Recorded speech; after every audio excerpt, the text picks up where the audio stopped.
Well, hi everybody. Good afternoon. It's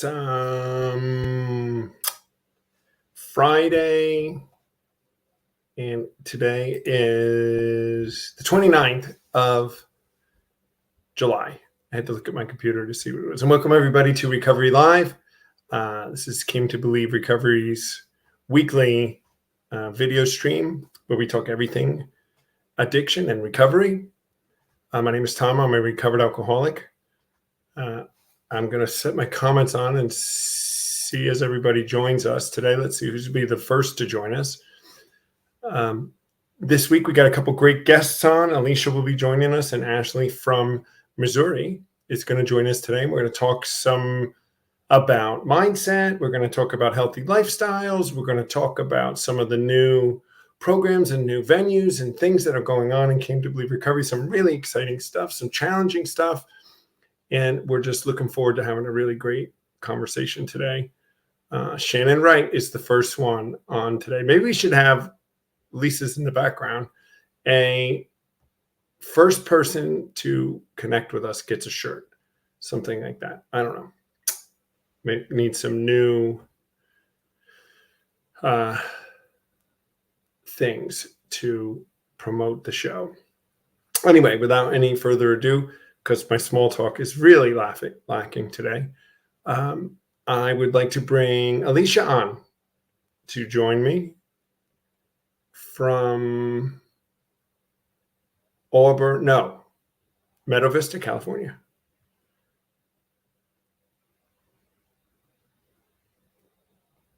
Alicia's not on.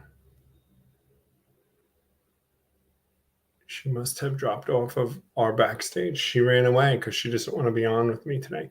So hi, Taryn Price. Taryn, how are you? Loving the rain in the beautiful Mojave Desert. That's good, I guess, out there to have rain. Dale Barker's with us today. Dale, not working at NASA today, huh? They gave you a day off. Tammy James, Christy Miller. Where are you from, Christy?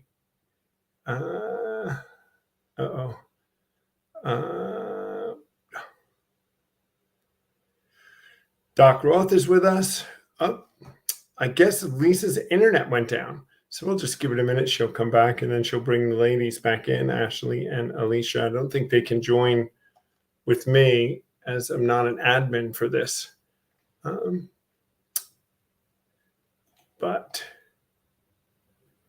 I want to talk to you guys a little bit about some of the great things that are going on. I'm just really excited about what's going on in Missouri, and we can let Ashley talk to us about it, and even Alicea too, because she's been participating in the meetings. You know, we went to Missouri to St. Joe's, and we presented the steps to the group at the Restoration Church, and we did it in a weekend. There's Alicea. How are you? I'm good. She popped me on. I'm just talking about St. Joe.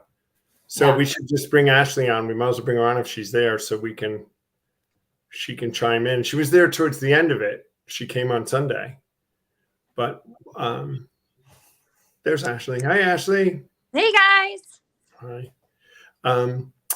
So you guys know Alicea is in Meadow Vista, California, which is just outside of Nevada City-ish, Auburn, which is just outside of Sacramento, to tell you where she is in Central. And Ashley is in the Kansas City area, right? More the St. Joe area. Yeah, the Kansas City area. Is that where you live? Closer to Kansas City than St. Joe? Yep, just north. Just north. And so today we're going to talk about, like I said at the beginning, we're going to talk about mindset when we get into talking about some of our recovery stuff and what we are discovering, and what we all know how a lot of us have fixed or growth mindset. We're talking about backstage before we came on today, and where we're still stuck in it and where we've grown in our lives, and how do we help others move from fixed mindsets to a growth mindset as we're living in the go and working our 10, 11, and 12. But I want to go back and talk about what's going on in St. Joe, Missouri, because it's really exciting to watch. As Alicea and I went with Dale to St. Joe when was that? About 6 weeks ago, Alicea? it was. Yeah. And we presented the steps, and then we left them to start a meeting, which is crucial in the support of recovery program, especially in an area like in St. Joe, where they didn't have anything like Came to Believe. They have other things going on, great things helping people, but they didn't have this. So this tool for them, it was great to have it come in. And Ashley came to one of our workshops on Sunday to kind of just get plugged in with what we do, which was really just an addition to what you're already doing, right, Ashley? Yeah. Yeah. So in terms of like step work introduction. Right. Yeah.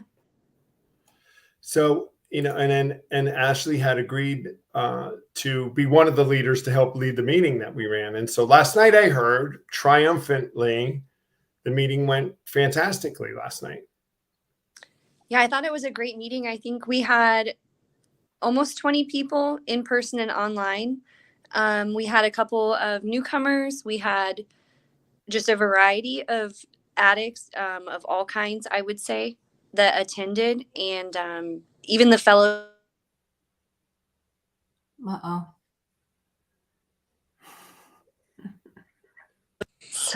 Sorry, guys. Even the fellowship afterwards happened, right? So it was our fourth week of having the meeting that was hybrid. And then even afterwards, like the group is getting to know each other. So you can really see the friendships, right? And the support that's going on outside of the meeting, which is really right. Like recovery happens inside and outside of our meetings. So it's been really cool to see. And that's what they were doing back in the day. They had fellowship is what they called it. And when you read some stories in Dr. Bob and the Good Old Timers and a little bit of history about what these guys were doing back when this program was in its infancy, is they would have a meeting, but then they sat around and drank coffee all night long and talked to each other and supported each other and lifted each other up. So it's wonderful to hear that. And we know that we need that support when we're in recovery, especially early on. We need to know that others are like us, we're not alone, and that others are getting success. And then we share that experience, strength, and hope. It's the way it's supposed to work. Yeah. I was just going to say, I felt like, Tom, the timing couldn't have been more perfect in the St. Joe area, because even though we do have other 12-step fellowships available, like the state provided treatment centers, like they're not available, right? The counseling's not there, which isn't what Came to Believe recovery is, but the introduction to step work isn't available even on like the medical side of things. And we find that I've heard that from the rehabs world and people that have gone through that. Rehabs and detoxes in places are light on the 12 steps. They introduce it lightly as a tool, but it's not the primary thing that they do when you go to rehab, right? Right. Many people I've heard now, they get done with 30 days, 60 days, 90 days, whatever they do in rehab. And then a counselor say, okay, now go to AA. Mm-hmm. And you're like, what? And some people feel like they start over, or they start finally figuring out what they're supposed to do. They're very good at getting you understanding that you're an addict in your mindset of addiction and getting you detoxed. But they're not so good at telling you how to live afterwards, is what I hear from people that go through. Yeah, I mean, my own experience, I would say 10, 12 years ago was my in and out of treatment facilities. It was just like, go to meetings once you're out of here. Right.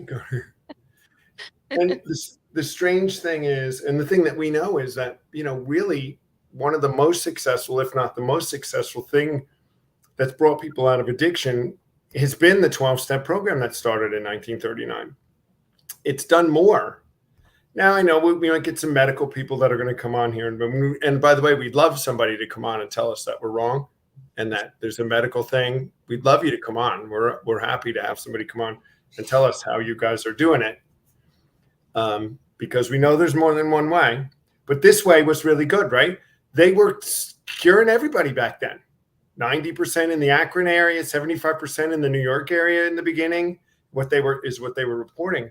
And that's all we're doing, guys, as you guys know, and everybody in our audience is, we're just bringing this program back to what the founders were doing. We didn't make it up. We aren't changing anything. We researched. We're getting as much best as we can to be competent in what we're talking about, and just presenting that program for you.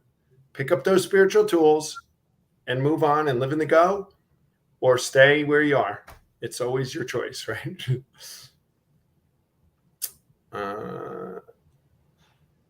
Taryn is with us again, right? Jonathan Klein from Long Island. Anna Branson's with us. She's always with us every week. So Anna's in Kentucky. So I think we're going to have one in Kentucky, Alicia. We're going to be there before long. I know that keeps coming up in our last meetings and stuff. Kentucky. All right. So let me tell you guys, what this is really exciting. So the point of all this is to grow into this other part of the conversation that we've been trying to move Came to Believe Recovery and start in new places. So it was really a great experiment, which was a success in St. Joe, where when we came, there was no Came to Believe. We came in cold. Nobody knew anything about us. We did the program. We got some leaders lit on fire. We have a meeting. And so the next retreat's going to be fabulous, I believe, which we are doing in January. If you're in that area, look at our website when we get it up soon. We will be doing an on-ground retreat in January at the Jabez Center, wherever that is. And we're going to go into Indiana in about 4 weeks, to again launch the program. We were in California at City Team at a rescue mission. So we've been tapping these new resources in these new places, and it's been working. So along that vein, I got an opportunity to go to a rescue mission in South Bronx, New York. So a gentleman that I am engaged with in helping our organization identified this. It's a Franciscan Friars facility. That's who runs it and owns it in the South Bronx. And they expressed some interest. Of course, these homeless people that come in, 90% have addiction problems, substance use disorders of some sort. It just seems to go hand in hand, right? So I go down and I met with Father Ignatius, and we had a wonderful conversation, and we're talking, and he gets about halfway through it, and he said, I'd love you guys to come and do like what we did in Missouri, which is come in for the day, or actually really what we did in City Teams. They all live there, so we just come in and present the program to them, and then we'll go, and they'll come back the next day anyway. He says this, well, half of our people speak Spanish only. So there's a challenge for us in Came to Believe. So then I came back and I said, we have anybody that speaks Spanish? And we put the word out, and we did find somebody within our leadership group who does speak Spanish, but it was very slim pickings, guys. One person responded, and it really highlighted something about us that we are going to make some changes on it, how there's lack of diversity within Came to Believe Recovery at the moment, really lack of diversity. And it doesn't skew towards even what the addiction rates are. I mean, the other population, it's not because we're not doing it on purpose. It just happens that where we've caught fire, it's extremely not diverse, English speaking, white people. And we want to make efforts. So it made me feel like, if we're going to live in the go, right? If we're going to practice what we preach, and we want everyone everywhere, the broken and the suffering, the least, the last, and the lost, the furthest out, the Great Commission, if we want to do it, how can we not reach to the people that only speak Spanish? We have to do it. So that's a challenge for us, is how are we going to present this program in Spanish and get the legacy guide translated, all of this stuff in the South Bronx. But it does sound like a great opportunity, doesn't it? I mean, how we're going to do it and how we're going to get the legacy guide translated is things that are being developed in the background. But coming into these more diverse communities and communities like this is one of our focuses. And but it highlighted, some organizational stuff that we're like in the background going, what? Why are we like this? And why can't we? How are we going to change? And we still don't know how we're going to achieve that, right? We're still in the processes of trying to figure it out and finding people and right? Or is it set like we have a date and everything on how to do this? We don't. We I don't. mean, it's a work in progress. I mean, how are we going to move and get more diverse? We've got to get in communities with diversity. We've got to go get our message in those places, and coming to St. Joe, Missouri is one thing, right? Going to city teams in California, which was largely Hispanic at city team, if you remember, Yeah. Alicia, although we haven't identified anybody there that could help us. Anna Branson says she knows some Spanish. Too country to speak it properly. Ever heard anything like that? She's too country to speak it properly. Well, it might be something that we need to take initiative on at retreats and on Facebook Live to put out there because people didn't know that. Now they know. Like, do you know somebody that's in recovery that speaks Spanish? Or maybe they do, or, and then the doors would start opening. Yeah. And Ashley, in St. Joe, in the area there, you do a lot of meetings and different fellowships. Do you see this a diversity issue, or are you guys been able to create pretty diverse groups down there? Our groups are pretty diverse in terms of fellowship, other fellowship attendance, from our online meetings to our in-person meetings, from race, sexuality, gender, it's age. We have a smorgasbord of people that come. But we've been established, right? So the 12-step fellowships in St. Joe have been established for decades. So some of those meetings have been around forever, whereas like the Came to Believe introduction was, honestly, it came through the Restoration Church, right? So I know that you're not affiliated with Restoration Church, but that was how the program was introduced to the community, was through that group. Right. How about you, Alicia, where you are? Yeah, it's not diverse at all. Right. Yeah.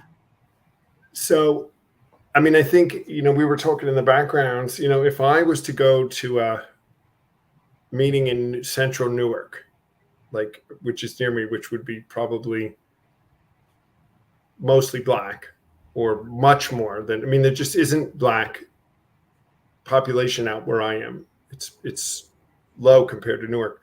I wonder how I'd be received initially. I don't want to sound, it's not racist at all. It just is different when somebody comes in who's not like them with this message.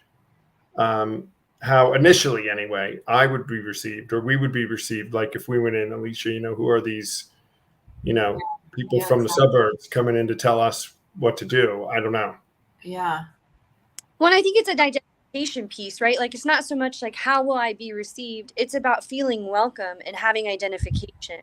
So as a white person in recovery, seeing other white women, specifically in recovery, as a woman in recovery, I have an identification piece there to say, yes, women are recovering. However, for a person of color to come into a meeting of all white people, that identity marker in terms of culture, in terms of background, in terms of ethnicity, isn't necessarily there for them, right? So I think that that's the inclusion really that we're looking for, right? Is how do we provide an atmosphere that's welcoming outside of just saying like welcome, right? Because there's so much more to the environment of recovery than just the words that we're saying, in the 1 hour that we're meeting people. It's literally your home, right? And at least for me anyways, recovery for me is a home. It's a spiritual home to grow and get better. And when I first started attending meetings, I was the only woman, and I used to say to people, well, but there aren't any other women. And what I was told was just keep coming. And if you stay, other women are going to come and they're going to see, oh, there are women here and it's a safe place to be, right? So part of it is just that, like, as we grow, like, reminding people that, like, sometimes, like, you are the pilgrim in this whole voyage, right? Like, sometimes you are the first foot on the rock to say, like, I'm here and I'm able and I'm capable and I'm worthy of recovery. Even if on the outside I look different, all of the inside stuff that I struggle with is exactly the same as everyone else. Sorry, I got my, like.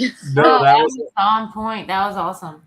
yeah. So me going down is there's a first time for everything, and that I should probably go to one of these meetings and just go in because I'm comfortable with it, right? So I'll go in there, and I don't need the identification because I've got time, and I've worked through all that, and I know that everybody's the same.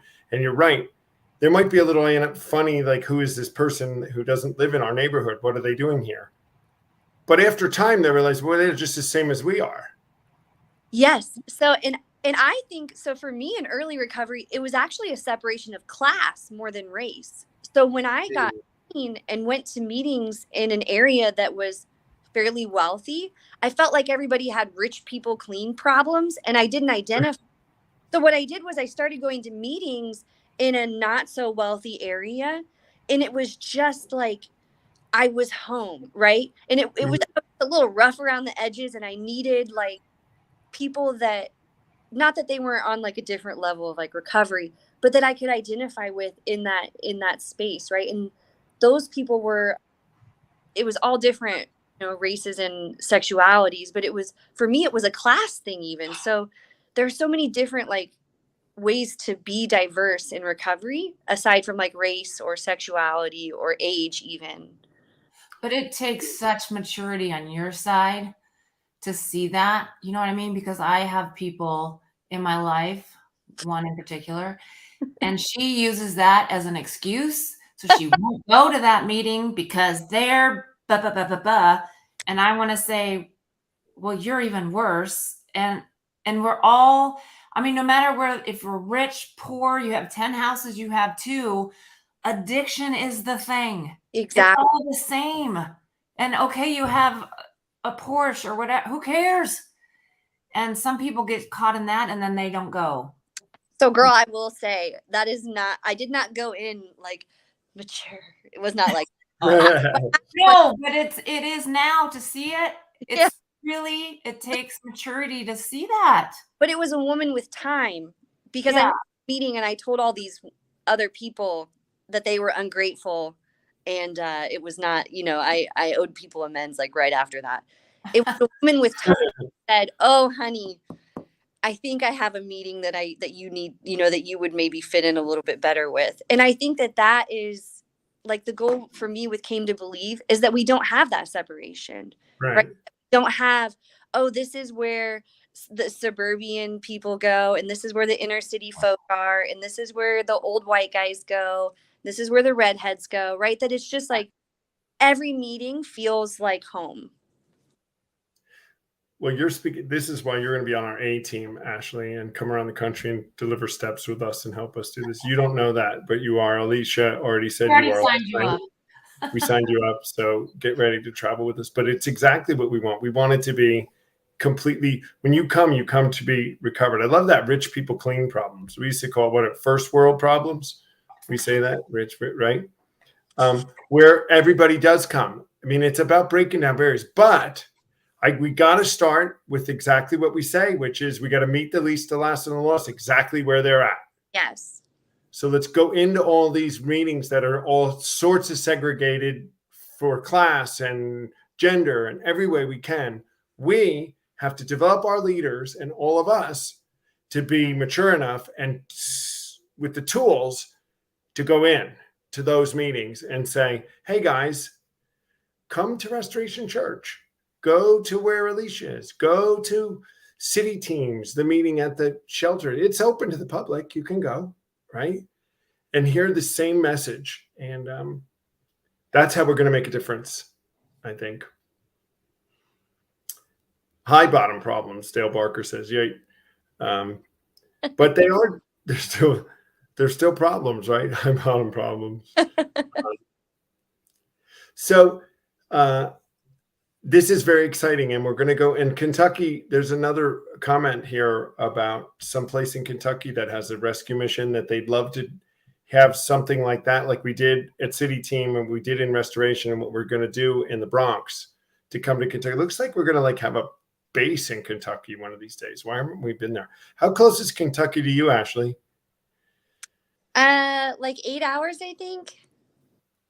Just a car ride. You'll be able to make it. Yeah, there and back in a day with a full.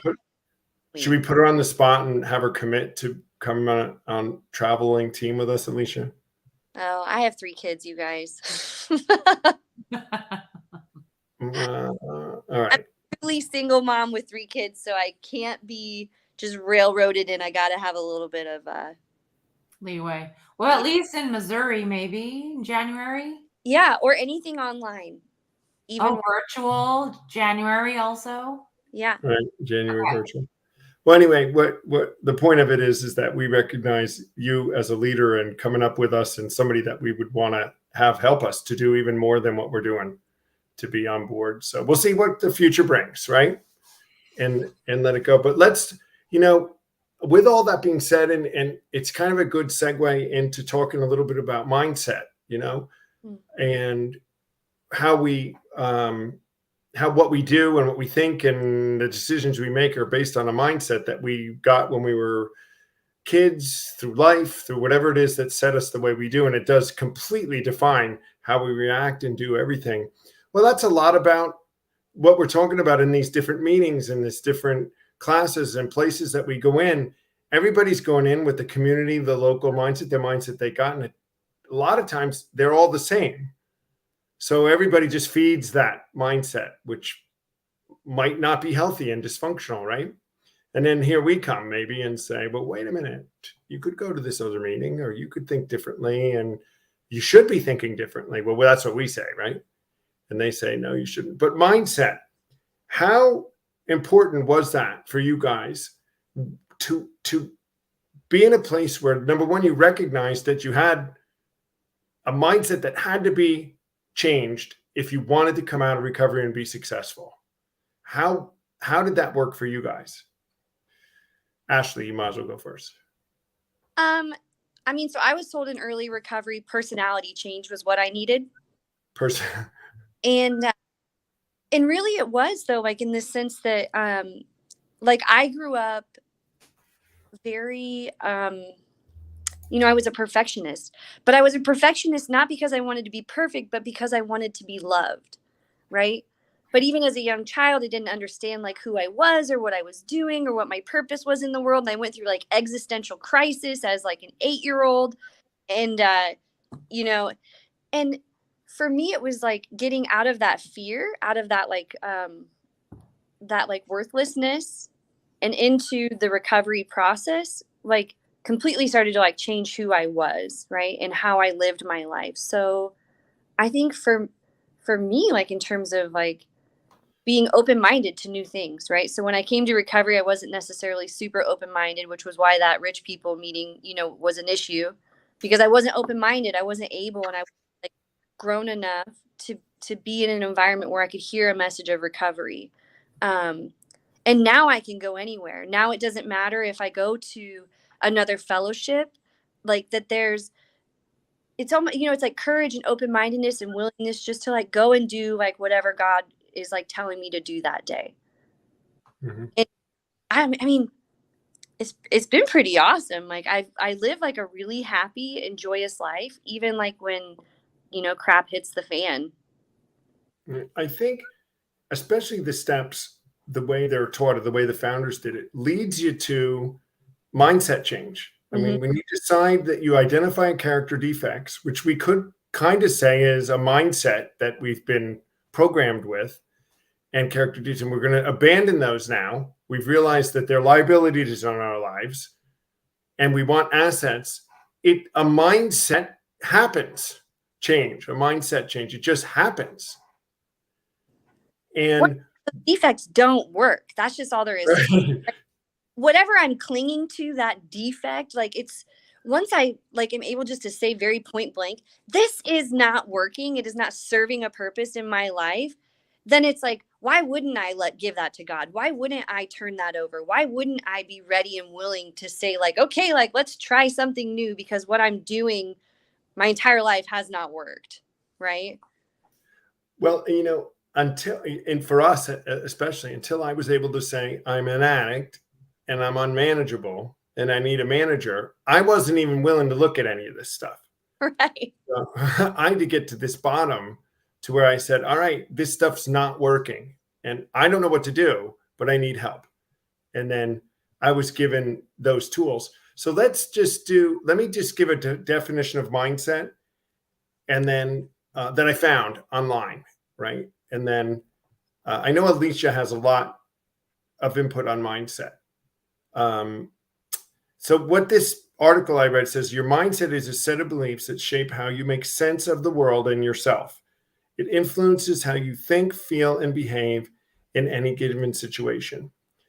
So if that's like kind of a college-y kind of definition that you say, so what does that mean?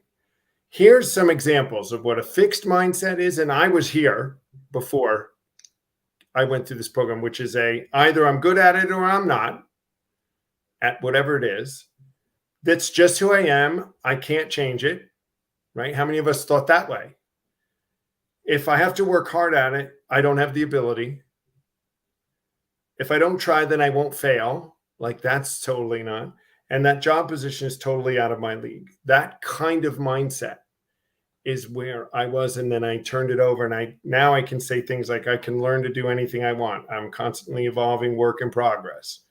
The more you challenge yourself, the smarter you become. I only fail when I stop trying. And that job position looks challenging, but let me apply for it.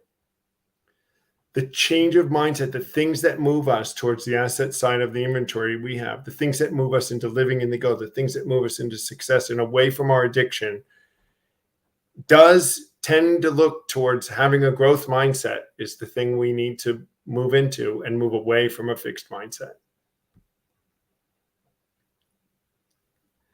We were talking before, Alicea, about where we may still have a fixed mindset in things and a growth mindset. And, is a fixed mindset excuses? Is it excuses an example of a fixed mindset, or is it just an excuse for not doing something or not taking an effort at something? I don't know. Are they the same? Yeah, it gets complicated, right? Because I see mindset as like before I would think years ago, like I can't give up my eating disorder. I can't live without whatever. I'm an introvert. And those things, I am introverted. That's true. But that doesn't mean I can't communicate with people. I can't learn how to speak. I can't do the things that I feel drawn to do. And so many times I would just say, I can't, which is really saying I won't. But to learn that too, a lot of people don't know that. So I just started hearing podcasts and watching things and seeing like I'm stifling myself. That's what we do because we state something. And then I had to start questioning, is that true? Right. And the 12 steps help you to see your stuff, like all these defects of character when they come in. I'm stopping myself. I'm letting fear stop me. Why am I feeling this way? But we have to be willing to see it and willing to do the steps through it. And two, like Tom and I were talking before we came on, and the more we learn, the more we see that there's more work to do, which can be quite frustrating for some people. But then we can switch that again, because that could be a mindset switch of like, no, this is exciting. I have so much opportunity. Or the other side of me is like, ugh, I'm so frustrated. It's never done. So constantly I have to see it's our thoughts that lead to our actions. And I talk about that a lot, that leads to our beliefs, that forms our identity. And it's also easy for me, maybe it is for you too, to see it in other people. Like, oh, you're saying you can't, you're da-da-da. But then we have to look at what we're doing on our side. And then we can't put our stuff on other people. I know I do that a lot. Like, well, you should go to the gym and you should da da da da da da. But maybe they're working on relationships and money right now, and they don't want to, or and so that's another line that I need to kind of, if people don't want to work on something, who am I to say that they have to? Even though I want to help them, maybe they don't want my help, or whatever it is. So yeah, it's really complicated. There's so many points to it. But definitely the 12 steps can help us through. And if we're struggling, then there's probably something on the sheet that we're not letting go. So yeah, I think, I would say to them, well, how's it working for you? Right? If you're going to stay where you are, how's it working? Are you moving towards the asset side of that sheet? Are you moving towards whatever it is you're doing, getting better at it? Is it going away? Is that something you identified? And then maybe you start just there, Alicea. And if we got to wait till they say, yeah, it's not working, and I need to make a change. And a lot of it for me and a lot of people is they have no experience in their life of success in certain areas. They have no empirical evidence that what they do or that they have any ability. It's this live on the other side of a river. Like, I can't get over to the other side. I don't know what a bridge is. I don't know how to get there. And I get that, especially like in exercise. You and I are big in exercise. Ashley is too. Somebody who's never done a push-up, they have no idea. Well, you're going to tell them to do 10. They don't even know how to do 1. And they would tell you they can't, maybe. And then with a little instruction, once they do 1, success leads to success. And that's that mindset change I know that we talk all about in Living in the Go, is you've got to see that this thing you couldn't do, with the power and the tools, you did it. Maybe I can do the next thing. Got to always look back and say, but I thought about that thing, and that thing I overcame, right? And we keep that mindset, it keeps changing, and we keep growing. And Exactly. I'm going to interject really quick. Yeah. So I started it, for me, this is 12-step stuff, right? So mindset change sometimes happens for people with closed minds when they have an example, right? When you have somebody to say, like, actually, no, like, not only do I know that you can do this, like, I believe in you and I'm going to walk through this with you, right? So I coach a lot of really new runners, like women who will say, I'm not a runner. And I'm like, you are. As soon as you start to move your feet, you are a runner. And I've had several women say, well, I can't run X miles.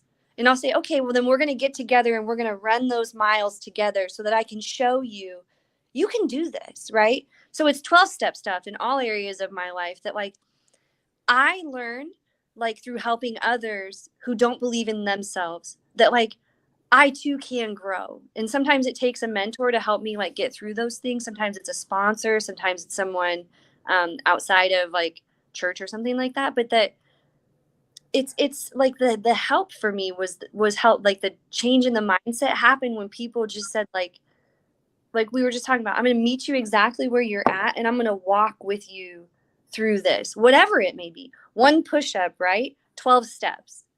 Right? And it's, I love that. I mean, and the exercise example makes us very happy. But it's a big thing for a lot of people because it's a big problem in a lot of people's lives, our health. We say fitness, but just being healthy and being capable, being equipped to be able to live life successfully physically is a result of, the society we're raised in, where the amount of movement it takes, guys, to just conduct life compared to 100 years ago, it's like multiple times, right? What it takes.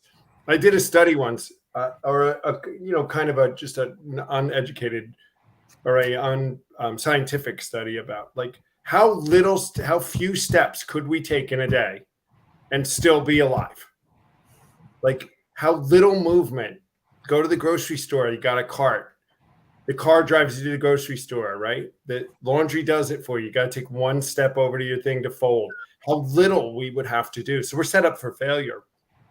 And it also puts our mindset that you can't do it, right? They see you go running down the street, Ashley, and they're like, I can't. Because I don't walk very far, when I do 5 more steps, it's such a leap. And walking with somebody, it is the beauty of the 12-step program that we say, we're going to show you what we did and how we did it. And we're going to walk you from right where we started, which is at the beginning, and then how little it is with no judgment. So my example is I went back to school, Ashley, after 22 years of not being in school. This was when I got sober. I went back to college. Now, you could have I would have told you before I got sober, there's no way. I can't do it. I'm been out too long. I don't have the basic skills. Wasn't that good when I went to school. It's not that I just didn't do it in school. We started smoking pot. That was the end. But somehow after going through the steps and having some other little successes and some things like that I didn't think I could do, all of a sudden it seemed possible. Maybe I can. And I had to stop with the I can'ts and start with the I cans, at least until I try.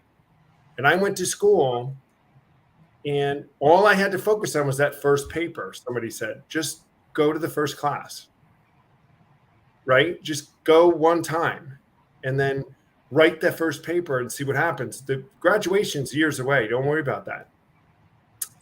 And I got that first A, and that I started building on that as I went.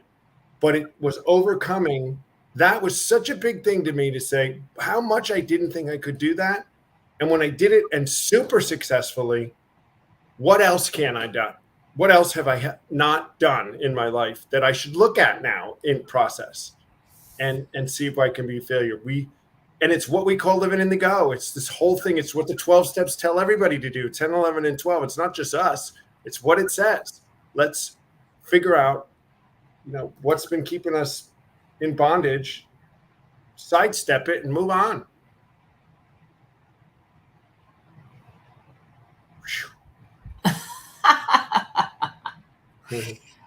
What about the fact, though, that like Ashley's working with runners and athletes, and so they're coming to you. They want it. When I feel I'm dealing with people around me that don't want it, don't even know what it is that they want, or to be healthy. People, I don't even know what I'm asking, but I feel there's so many people that may think they're doing something healthy, but they're not. And then where is my spot even in that? Or I just wait for people to come to me and ask me to help, to be a sponsor, or help in health and wellness, or help in whatever the thing is. And they don't. I think that's where I need to stay and be still, because they're not coming to me.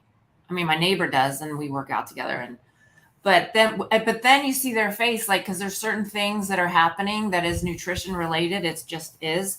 And once I even step in that realm, they are off. Nope. And then I don't know what to do because it's so obvious to me. But that's where I get stuck. Like, I'm training a guy and he eats way too much sugar. He admits it to me, but I'm training him twice a week. I'm like, why are you even coming here? I mean, you can't exercise away a bad diet. And he's like, oh, no, one day. Okay, it's been a year. And so I get stuck in that. Not just him. I mean, it's all over the place.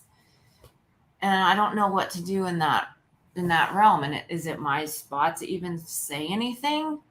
But I mean, Tom, I'm sure you see it, like, oh, my joints hurt. Oh, I'm sick. Oh, my stomach hurts. Oh, I have headaches. Well, it takes all my might not to say, what are you eating? It's inflammation. you're on 5 meds. Can I help you? No, I'm not a doctor. I'm not a doctor. But there's so many things that we can do. But in my life, they want nothing to do with it. And then I'm like, okay, okay. But it's so frustrating for me. Just probably just because I've lived it. I mean, I didn't have diabetes and the stuff, but I had eating disorders. I had joint pain. I had depression. I had anxiety. I had the addiction stuff. And with God and recovery and food changes and exercise, I mean, it's gone. It is gone. And I want that for other people. But I guess, I mean, they have to want it. That was my main point. Like, runners come to you because they want to run. What about the ones that you know would love running, but they're not coming to you? I mean, I just feel like it's just not my business. I mean, I'm just so like I want to help people who want help. Mm-hmm. Like, I know how to ask for help, but I also just think like leading by example, right? So my social media accounts are like all my kids, my dogs, and runs, right? If you want to talk about animals, kids, or running, you know, I'm a safe place to come to. And honestly, like, I had a runner the other day, and I also have a running coach. So that goes without saying. Like, I have a running coach that I follow, right, and do what she does, and she gives me direction. But I have a runner like the other day who said, well, I'm going to go out and have a cheat meal. And I was like, please don't call it that, right? Like, so I also struggled with like disordered eating, running track in college and cross country. And this concept that like perfectionism in any area just destroys me personally, right? Like, I'm not talking about anybody else. I'm talking about myself, right? So for me, for example, it came down to like, I'm a mother of 3 children. I have a full-time job. I love running. One of the very first like best amends I made to myself was that I finished a race, got second place, like in an ultra marathon, and you know what I mean. And it was like I bawled afterwards because I was so grateful to be clean, and it felt like I made an amends to myself after all those years of using in college. But then I had to take a step back because I started to get into this the defect, right, side of things, the negative side of things, that other side of the mindset where it wasn't so much about like living in the now. It was about being in the future, right? But not in a healthy future. It was a perfectionist future that didn't involve God. It didn't involve like positive things for myself, even if the outcome was, you know, a podium finish or a 6-pack, like that wasn't where God was leading me in my own personal journey. So I have things that I have to balance in my life. And one of them is exercise and food, right? So as a woman, I know the amount of food that I can not eat to like literally stop having a menstrual cycle. And once I've hit that point, I am way beyond like this is a problem, right? Like that I'm way beyond that point. So the idea now is not to ever get to that point again, but also to catch, right, to catch the problem sooner and faster so that I can have relief, so that I can feel just like freedom. Because that's what I want. I want to go for a run to feel free, not because I want a tight ass and nice, you know, nice legs. Like, I want to go for a run because it's what I love to do and it's a part of who I am. Sorry for swearing, by the way. But those are the things, right? Like, that outcomes and results happen, right? Either way, with or without like my motives, they do happen. And I do believe that like God will use me, even if I'm in defect, to help someone.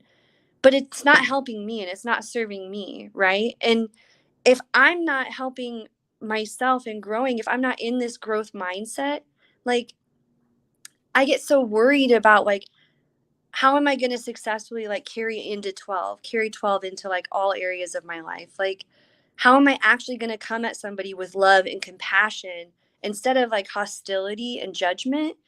And for me, that has been a balance. And it's been so hard, Alicia, like, because it's my own personal struggles, right? With the disordered eating, with the previous, like the past stuff. So Mm-hmm. get it. It's a fine line. It's a fine tightrope for me. And I mean, I'm all over the place most of the time. Yeah. I feel, because I have that past of eating disorders and stuff. I feel like I'm looking at people through that lens.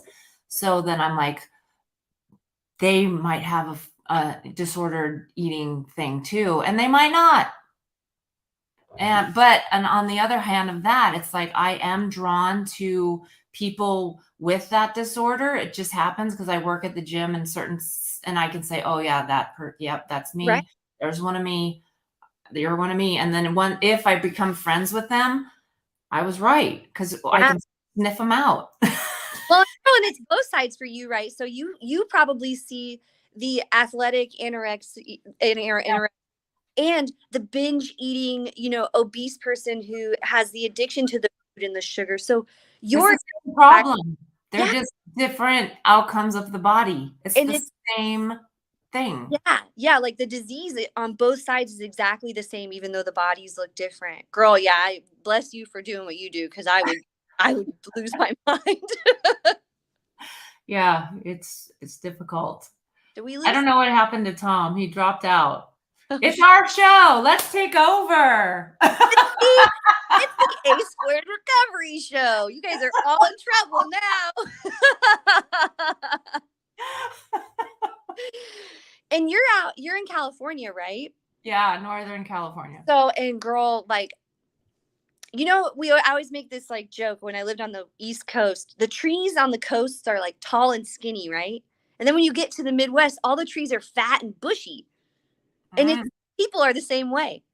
Like on the coast, everybody's like tall and skinny and lean. And then you come to like the Midwest and we all eat potatoes and steak. And, we literally have like fried everything at every fair. Right. Yeah. Yeah. So I'm not sure how we're supposed to do it. There he is. No, it's me. I'm coming on. He's frozen. So I'm coming in to stand in for Tom, just adding in another female to the mix, recovery life show. Yeah, he froze off. So we're going to have to close out the show and do the t-shirt giveaway. We're up to 16 people right now, which is awesome. We had some people join in last minute there. So if you haven't yet, #recovered for a chance to win the t-shirt. And we have some new stuff that's going to be going out this week. So make sure you jump in on that. Couple of housekeeping things I don't think Tom got into in the beginning is we have officially decided on a virtual retreat date.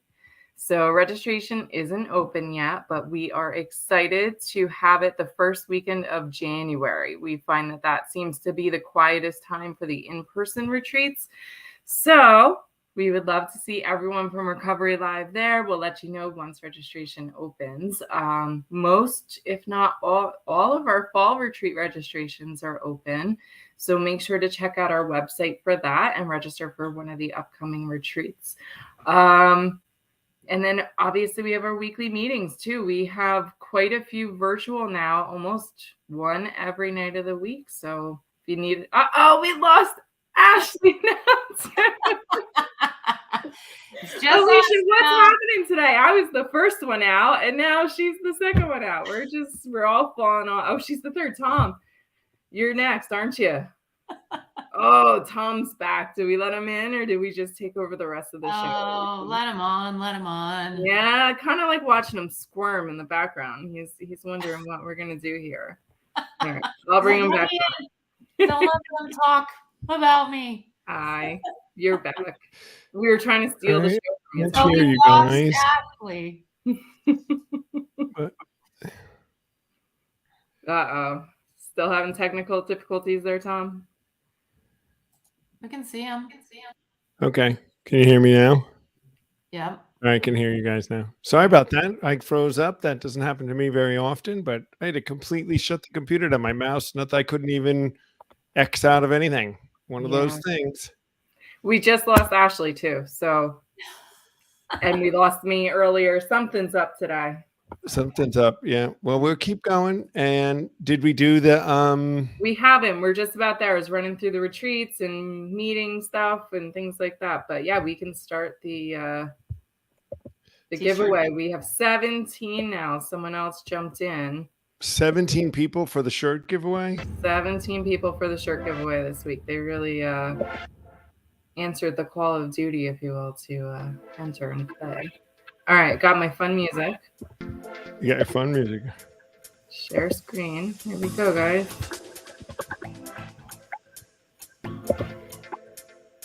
Okay.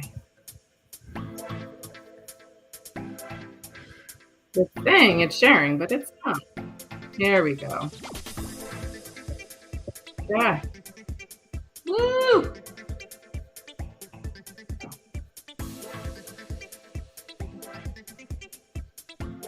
Oh, we won. That means it's host choice. Host's choice. So you want to go down the list and see who it is that we should get? Uh-oh. I think it's because you mentioned the first viewer getting the t-shirt. That must be why. Oh. Let's see here. So give us the first one. Who was the first one? I'm looking. I'm scrolling. Let's see. It was Shannon Wright. All right, Shannon Wright. You are the winner. Send us a private message and give us your address and your size, and we will send that out to you. All right. All right, Tom. I'm going to bump myself out and let you close out. Okay. Bye, Lise. Thanks for saving the day. Yeah. Mm-hmm. So there we go, guys. We had a little bit of glitchy, but we got through it. I know mindset, right? Alicia, it makes everybody nervous, even the computer. Nobody wants to change the way they are. Nope. It's uncomfortable, right? What do we say? You've got to embrace uncomfortable, right? We're going to get a t-shirt that says that. Yeah, it's the only way we grow. We don't grow when everything's great and going spectacular. Right. And the other thing that I was going to say before is abs are made in the kitchen, muscles are made in the gym. Yeah. So, but changing our mindset, talking about how we're going to think differently about every aspect of our life is something that you and I are making a workshop about, which is going to be an addition at retreats, talking about healthy lifestyles and different choices and changing our mindset, not just in health, nutrition, and exercise, but relationships and finances and all the stuff, right? So we're going to be teasing this into some of these recovery live shows. It's so important, guys. It's about living in the go. It's about improving our conscious contact with God, praying for the knowledge of his will for us and the power to carry that out. And we know that the will for us is to move towards that right side of our inventory list, those things that make us successful, that things that lead us into more prosperous lives in every category, right? And healthier lives. And it's a passion of Alicea and mine to help with some tools for everybody. Once they have broken that addiction, they come out of it and they look, eyes open. Now what? Right, Alicea? Mm-hmm. And but they have to recognize it and they have to want to work on it. Maybe come to a point of step one again in certain areas. But we've already done it in many areas of our lives. If it's drugs, alcohol, and certain things, it might be just a mindset switch, but some things it might be addiction switching, which is a whole other thing. Well, that's part of, that's a whole show, right? Yeah. Yeah. Right. So we have to talk about the Yankees because Dale Barker brought it up. Yankee fans make us uncomfortable. So embrace the uncomfortable, Dale, and embrace the Yankee fans. I'll remind everybody about one of Dale's greatest life's experiences when I took him to Yankee Stadium. Dee in England also will say that it was a wonderful day, and Rena will say that too. And for you, Ashley, we didn't get to bug you a little, but the Yankees did beat the Kansas City Royals in a walk-off last night. And I will be at Yankee Stadium tomorrow watching them crush the Royals, I hope. Anyway, addiction switching. Go White Sox, Ashley says. Now she has to come in and give the White Sox a bit. Lisa's husband is a White Sox fan. We do feel sorry for him too. We just feel sorry for White Sox fans, Ashley. You know, it's like Mets fans. You just feel sorry for them. Addiction switching, mindset change, living in the go, right? It's the things we need to be talking about. It's that 10, 11, and 12. The process that gets us there, guys, that we have found, Alicea and I and the rest of us in the Came to Believe and those that have embraced this recovery program have found that these steps bring us to a place where all of those things potentially show up in our lives. But now we have tools and a process and a program to become successful at whatever we do. And we're going to talk a lot more about all this stuff in the coming days and weeks. So thanks for coming on, Alicea. Have a great day out there in California. I'm on my way here in New Jersey for my Friday afternoon. I don't know what's coming, but we're going to hang out, maybe go to the pool. I don't know. And we'll see you guys all next week. We'll be in August. Can you believe it? August is starting already. Wow. And for Came to Believe Recovery, join us at 9 o'clock Pacific, 11 o'clock Central, 12 o'clock Eastern, and 5 p.m. in the UK. Join us for Recovery Live next week. Everybody have a great weekend, everybody. Bye.